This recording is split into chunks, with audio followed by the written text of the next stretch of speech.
Hi நண்பர்களே, எங்கள் ஊரில் வந்து பரவாயில்லாமல் மழை பெய்யுது. தூத்துக்குடி மாவட்டம். இது வந்து பார்த்திங்கன்னா நம்ம அச்சங்குளத்து கம்மாய் பார்த்திங்கன்னா இன்னும் நிறையலை. ஆனால் இது நிறையணும்னு நாங்கள் சாமியை கும்பிட்டுக்கிட்டு இருக்கோம். தயவுசெய்து நீங்கள்லாம் கொஞ்சம் ஷேர் பண்ணி விடுங்க. எல்லோரும் சாமி கும்பிடுங்க. இது ஃபுல்லாக நெல் விதைச்சிட்டாங்க.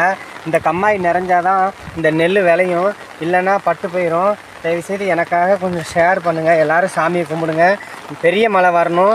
எங்கள் ஊர் கம்மா நிறைய நாங்கள் பாருங்கள் லைட்டாக மழை பேஞ்சிக்கிட்டு இருக்குது, ஆனால் நிறையணும். இங்கே பாருங்கள் கம்மாய்க்குள்ளே அந்த கருப்பாக தெரியுதா, அது வந்து தண்ணி கோழி ஒரு கல் மேலே நிற்குது. இவங்க வந்து பார்த்திங்கன்னா ஒரு அம்மன், அந்த காலத்து சாமி. ரொம்ப ராசியான சாமிங்க. குழந்தை இல்லாதவங்க, கல்யாணம் ஆகாதவங்க சாமியை கும்பிட்டுக்கோங்க. வேலை கிடைக்காதவங்க உங்களுக்கு நல்லதே நடக்கும். இன்றைக்கி பாருங்கள், இன்னும் ஒரு வாரத்துக்குள்ளே உங்களுக்கு ஒரு நல்லது நடக்கும். இது உண்மை. கொஞ்சம் எனக்காக கொஞ்சம் ஷேர் பண்ணி விடுங்க. நீங்கள் பார்க்குறது அதிசயம். அந்த சாமியை பார்த்தது உண்மையிலே அதிசயம். எங்கள் ஊர் நல்லா